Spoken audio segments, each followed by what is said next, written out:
Hubo una época dorada en México donde el cine era todo, y las estrellas, diosas inalcanzables. Pero detrás del brillo de las cámaras y los aplausos, existía otro mundo. Un mundo de promesas susurradas en fiestas privadas, de contratos firmados en habitaciones a media luz, de mujeres y hombres hermosos atrapados en redes de poder, deseo y silencio. El cine de oro mexicano no solo forjó leyendas en la pantalla, también ocultó historias de pasión forzada, de amores peligrosos y de pactos secretos que jamás llegaron a los titulares. Hoy te voy a contar esas 14 historias prohibidas, las de las estrellas más bellas de nuestra historia, aquellas que, a veces por ambición, y otras simplemente por sobrevivir, se convirtieron en piezas preciadas en el juego del poder. Prepárate, lo que vas a escuchar no aparece en los libros de historia. María Antonieta Pons era una explosión de vida que ningún escenario podía contener. Sus movimientos, entre dulces y salvajes, encendían los cines y enloquecían a los poderosos que veían en ella no solo una rumbera, sino una fantasía viva. La cubana, que conquistó México con su ritmo y su piel de canela, fue más que una simple actriz. Fue un objeto de deseo en los círculos más cerrados del poder. Era común verla desfilar por eventos donde los aplausos se mezclaban con miradas cargadas de promesas. A veces, las invitaciones a reuniones privadas no eran realmente opcionales. Entre copas de coñac, cigarros perfumados y promesas envueltas en terciopelo, María Antonieta descubrió que la fama tenía un precio que no siempre se pagaba en aplausos. Se decía que había cenas donde su sola presencia era la recompensa, donde un movimiento de cadera podía sellar un acuerdo millonario, o un simple susurro al oído bastaba para encender rivalidades entre hombres acostumbrados a tenerlo todo. A ella nunca le gustó hablar de los pactos sellados en la oscuridad, pero su mirada profunda, triste, en algunas de sus últimas entrevistas decía más de lo que las palabras podían confesar. Meche Barba era la sonrisa coqueta del cine de rumberas, el sueño mojado de una generación entera, pero su destino no se escribió únicamente con luces de camerino y canciones tropicales. En el México del poder absoluto, su belleza era una carta abierta que otros jugaban a su antojo. Desde muy joven, Meche entendió que las puertas que se abrían con sonrisas se cerraban con imposiciones. Era habitual verla en eventos selectos, rodeada de hombres que gobernaban ciudades y estados, hombres que no pedían, exigían. Sus presentaciones no terminaban cuando bajaba el telón. A veces, el verdadero espectáculo comenzaba en las suites de lujo, en casas custodiadas por soldados, donde ella era la invitada de honor. Los rumores contaban de cenas interminables donde el vino corría más rápido que las palabras de amor fingido. Meche bailaba, reía y sobrevivía. En una época donde decir no podía costar una carrera o incluso la vida, ella perfeccionó el arte de esquivar, de conceder sin ceder del todo. Pero las cicatrices invisibles, esas que no se ven en los retratos oficiales ni en los pósters de películas, quedaron grabadas en su alma para siempre. María Félix no necesitaba pedir permiso para brillar. Su sola presencia paralizaba salones enteros. Hombres de negocios, generales de alto rango y presidentes de la República se rendían ante su belleza salvaje, ante su lengua filosa y su mirada que podía elevar o destruir una carrera en un solo parpadeo. Pero en los rincones oscuros del México dorado se susurraba que incluso la doña había tenido que jugar el juego del poder. Asistía a cenas exclusivas donde los brindis eran solo la antesala de negociaciones más íntimas. A veces, aceptar una copa, una sonrisa o un roce de manos era más que cortesía. Era entrar en un laberinto donde cada movimiento estaba vigilado por ojos hambrientos de más que solo admiración. María no era inocente. Ella entendía perfectamente las reglas. Algunos dicen que, en lugar de ser casada, fue ella quien casó a su antojo. Que su cercanía con el poder no fue debilidad, sino estrategia. Sin embargo, entre los pasillos alfombrados de palacio, entre las sombras de lujosos hoteles de paso rápido, incluso la mujer más indomable dejó alguna vez marcas invisibles que la historia oficial nunca se atrevió a escribir. La perfección de Dolores del Río no era humana, parecía una estatua viviente tallada por los dioses. Pero los hombres de carne y hueso no adoran estatuas, Las desean, las buscan, las reclaman. Y en el México de los años dorados, el deseo de un hombre poderoso podía ser una sentencia. Dolores fue admirada por artistas, reyes y embajadores, pero también codiciada por políticos cuya ambición no tenía límites. Las invitaciones a fiestas privadas eran rutinarias, aunque cada una escondía su propia trampa. Un ministro que quería más que una conversación, un presidente que imaginaba que el encanto de su poder sería irresistible. Ella, acostumbrada a los salones de Hollywood y a los bailes de embajadas, supo maniobrar como pocas. Pero no todas las puertas que cruzó fueron por voluntad propia. Hubo rumores de promesas incumplidas, de contratos negociados a cambio de cenas incómodas, de silencios comprados con joyas y promesas de papeles estelares. Bajo esa mirada serena, había una mujer que sabía lo que costaba mantener intacto el mito de perfección. En los espejos más privados, lejos de los reflectores, Dolores quizá contaba otra historia. Una historia de sobrevivencia. Cuando Ninón Sevilla bailaba, el tiempo se detenía. Su cadera marcaba ritmos que ni las orquestas más afinadas podían seguir. Era un incendio beso de lentejuelas. Y ese incendio no pasó desapercibido para los hombres que manejaban el destino del país. Los informes secretos hablaban de fiestas clandestinas donde Ninón era la joya más codiciada. Gobernadores, generales y empresarios la aplaudían en los salones, pero en privado ofrecían contratos, joyas y hasta tierras, a cambio de algo más que una simple rumba. Algunos dicen que Ninón sabía el precio exacto de cada mirada, de cada susurro al oído, que manejaba la atención de los hombres poderosos como quien maneja un revólver cargado, con la promesa del peligro siempre latente. Pero en el México donde el deseo era una moneda de cambio y la fama podía ser tanto una bendición como una maldición, no todo era brillo para la reina del cabaret. Hubo noches en que su sonrisa de escándalo ocultaba miedos que no podían apagarse con champán ni aplausos. El escenario la coronaba, pero tras bambalinas, Ninón caminaba una cuerda floja sobre un abismo de tentaciones y amenazas. Ana Luisa Pelufo fue una de las mujeres más audaces de su generación. No solo se atrevió a mostrarse como ninguna otra en la gran pantalla, sino que también enfrentó el mundo hipócrita que la veneraba en público y la deseaba en privado. Desde muy joven, su belleza natural y su atrevimiento la colocaron en la mira de aquellos que creían que el poder todo lo podía comprar. Era habitual verla en fiestas exclusivas, donde su simple presencia desataba promesas y amenazas veladas. Gobernadores, generales y magnates extendían su influencia como redes invisibles, esperando atraparla en un descuido. Ana Luisa era consciente de la fuerza que poseía, pero también del peligro que la rodeaba. En un país donde la censura dominaba la prensa y los contratos dependían más de cenas que de audiciones, la actriz tuvo que aprender a caminar sobre el filo de la navaja, demasiado accesible y perdería su libertad, demasiado altiva. Y corría el riesgo de ser vetada sin explicación. Entre murmullos de pasillos y pactos sellados a puerta cerrada, Ana Luisa fue más que una estrella. Fue una sobreviviente silenciosa de un sistema que aplaudía en público lo que devoraba en secreto. Elsa Aguirre era de una belleza casi irreal, una criatura etérea que parecía no pertenecer al mismo tiempo que los hombres que la codiciaban. Su rostro, de líneas perfectas y mirada melancólica, escondía una mezcla de inocencia y peligro que desarmaba a quienes intentaban conquistarla. El México de aquellos años no era amable con las mujeres hermosas. Las admiraban en los carteles de cine, pero en los salones del poder, las veían como trofeos que debían ser ganados, sin importar los métodos. Elsa fue invitada y en ocasiones presionada a asistir a recepciones privadas, donde las sonrisas de los políticos escondían intenciones menos honorables. Se hablaba en voz baja de regalos suntuosos enviados a su camerino, joyas, coches, propuestas disfrazadas de contratos.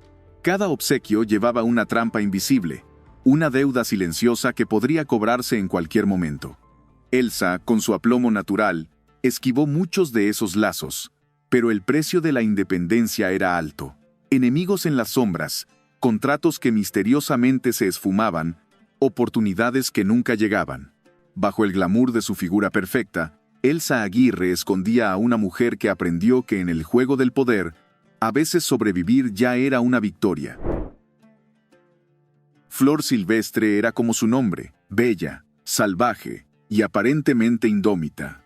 Su voz desgarradora y su sonrisa franca conquistaron a un público que encontraba en ella la representación de la mujer mexicana ideal, pero los hombres que controlaban los hilos del poder la veían con otros ojos.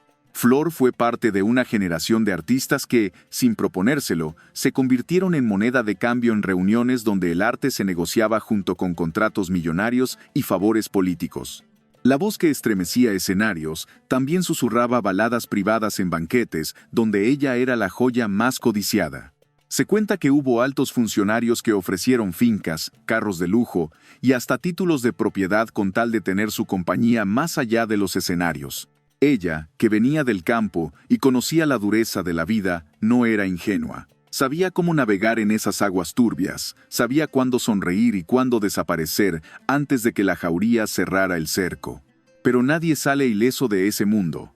En su mirada serena, con el paso de los años, quedaba el reflejo de un tiempo donde la fama costaba mucho más que talento y belleza. Miroslava Stern parecía sacada de un sueño que México nunca mereció. Su belleza nórdica, fría y luminosa, la hacía destacar entre las estrellas morenas de su tiempo. Pero esa misma diferencia la convirtió en un trofeo aún más codiciado para aquellos que movían los hilos desde las sombras. Miroslava no era solo un rostro perfecto, era también un alma atormentada. Y eso, en el mundo de poderosos caprichosos, era como sangre en el agua para tiburones hambrientos. Se dice que su tristeza, esa melancolía eterna que impregnaba sus actuaciones, era alimentada no solo por amores imposibles, sino por presiones brutales de hombres que no aceptaban un no como respuesta. La invitaron a reuniones privadas, a veladas de élite donde los brindis ocultaban pactos siniestros. Promesas de papeles estelares, de protección, de ascenso imparable, todo, a cambio de sumisión disfrazada de galantería. Miroslava, frágil en su fortaleza, no siempre pudo escapar de esas redes invisibles. Su trágico final dejó más preguntas que respuestas. Muchos vieron en su muerte la consecuencia final de un mundo donde el amor verdadero era un lujo y donde rechazar a un poderoso podía costar más que una carrera, podía costar la vida misma. Rosa Carmina era el tipo de mujer que no pedía permiso para incendiar una habitación. Su sola entrada, envuelta en lentejuelas y humo de tabaco, hacía temblar las copas de los hombres más peligrosos de México. Cubana de nacimiento pero mexicana por conquista, Rosa fue una de las favoritas de los grandes. Gobernadores, secretarios de Estado, caudillos regionales, todos querían un pedazo de su fuego. Y en aquellas fiestas clandestinas donde las máscaras caían y las pasiones mandaban, su nombre era susurrado con reverencia y codicia. Se decía que un solo baile suyo podía cambiar el curso de un negocio, que más de un político arruinó su carrera persiguiendo su amor imposible. Las joyas más caras, los autos más veloces y las promesas más absurdas fueron arrojadas a sus pies, intentando comprar lo que ella regalaba solo si quería, y no siempre quería. Rosa jugó el juego a su manera, tomó lo que quiso y esquivó lo que pudo. Pero ni siquiera la más astuta de las reinas escapa ilesa de un mundo donde el deseo de los poderosos es ley. Cada pluma en sus lujosos vestidos, cada sonrisa en sus películas, escondía cicatrices que solo ella conocía. Tongolele no bailaba, hechizaba. Su cuerpo, que parecía hecho de música y pecado, era la obsesión de medio México, y el delirio secreto de políticos que, de día, firmaban leyes, y de noche vendían su alma por un roce de su cintura. Su fama rebasó el escenario. Era invitada de honor en eventos donde la política y el placer caminaban de la mano. Fiestas lujosas, reuniones discretas, celebraciones que no llegaban a los periódicos pero donde se decidían destinos, y donde Tongolele, con su melena plateada y su sonrisa insinuante, era la atracción principal. No era raro ver que los grandes apostaran fortunas por tenerla a su lado una noche. Algunos ofrecían protección, otros contratos cinematográficos y otros simplemente la promesa de ser su sombra eterna. Pero ella, ágil y lista como un felino, bailaba entre ellos sin dejarse atrapar del todo. Sin embargo, incluso los cuerpos más indomables se cansan. Y aunque su leyenda nunca cayó, muchos aseguran que bajo las lentejuelas y los aplausos quedaban madrugadas donde el cansancio de resistir pesaba más que cualquier trofeo. Martha Roth tenía una belleza distinta, como sacada de una postal europea extraviada en el México del cine dorado. Su presencia era elegante, refinada, pero también cargada de un magnetismo silencioso que no pasaba desapercibido para los hombres que dictaban las reglas del país. No era solo su rostro perfecto o su talento. Era la ilusión de tener algo que parecía intocable. Y en un mundo donde los caprichos de los poderosos se convertían en órdenes, Martha fue blanco de invitaciones que, en realidad, eran órdenes disfrazadas de galantería. Residencias presidenciales, cenas privadas en embajadas, reuniones exclusivas donde ella, rodeada de miradas ávidas, era la joya de la corona. La promesa de contratos, de películas hechas a medida, flotaba en el aire como tentación, pero siempre con condiciones que se susurraban en los rincones más oscuros. Martha supo caminar esa línea peligrosa con inteligencia, pero no sin costo. Hubo sonrisas forzadas, silencios obligados y ausencias prolongadas de los escenarios, que solo los más atentos pudieron leer como lo que eran: cicatrices invisibles de un sistema que convertía a las mujeres en piezas de un juego perverso. Tere Velázquez era el rostro de la juventud luminosa del cine mexicano, fresca, radiante, con una inocencia aparente que era su mayor atractivo y, a la vez, su mayor peligro. En un país donde los hombres maduros gobernaban con mano de hierro y mirada lasciva, una estrella emergente como Tere no tenía escapatoria. A los pocos meses de su ascenso meteórico, ya era invitada especial a eventos donde el protocolo servía solo de fachada para deseos que no conocían límite. Fueron años en los que su belleza fue una bendición y una condena. Los rumores hablaban de cenas interminables, de contratos cinematográficos condicionados, de favores insinuados tras brindis y promesas de grandeza. Tere sonreía para las cámaras, pero sus ojos, en ciertas fotos antiguas, parecen gritar silencios que nadie quiso escuchar. Era demasiado joven, demasiado hermosa y demasiado accesible para un sistema que devoraba sueños bajo la apariencia de alfombra roja. Su carrera siguió, brillante pero breve, como si ella misma hubiese entendido que en ese mundo, cada aplauso podía esconder un precio demasiado alto. Pina Pellicer era un susurro en un mundo de gritos. Su belleza no era vulgar ni provocadora, era algo más triste, más profundo. Quizá por eso, aquellos que buscaban poseerlo todo se sintieron más atraídos por ella. No podían soportar la idea de algo hermoso que no les perteneciera. Pina no se dejó atrapar fácilmente. Pero en un México donde decir no era un acto de rebeldía peligroso, la resistencia tenía un precio. Tras su éxito en películas como Macario, vinieron las invitaciones. Discretas al principio, después más insistentes, más invasivas. No era extraño escuchar en voz baja los nombres de aquellos que intentaron protegerla, disfrazando el deseo de apadrinamiento artístico. Pero Pina no era una marioneta y no estaba dispuesta a vender su alma por un protagónico o una beca cultural. El precio de su integridad fue el aislamiento. Su sensibilidad, su dolor, se acentuaron. Algunos aseguran que su trágico final no fue solo producto de amores fallidos, sino también del peso asfixiante de un sistema que la quiso doblegar y que no supo qué hacer con ella cuando no pudieron. En los libros de historia, el cine de oro mexicano brilla como una época de esplendor y leyenda. Pero en las sombras de esos reflectores latía un mundo muy distinto, uno donde las sonrisas se compraban, los destinos se negociaban a puerta cerrada y los cuerpos más hermosos eran, muchas veces, la moneda más valiosa. Estas mujeres, íconos inmortales, supieron navegar entre la gloria y el abismo. Algunas dominaron el juego, otras fueron piezas sacrificadas en silencio. Todas, sin excepción, dejaron marcas que ni el tiempo ni el olvido han podido borrar. Hoy recordamos sus rostros perfectos, sus voces inolvidables, sus bailes que hacían temblar corazones. Pero también, en un susurro, recordamos a las mujeres reales detrás del mito. Aquellas que amaron, temieron, resistieron y, en muchos casos, pagaron precios que nunca conoceremos del todo. El cine de oro fue un paraíso. Y como todo paraíso, también tuvo su infierno oculto.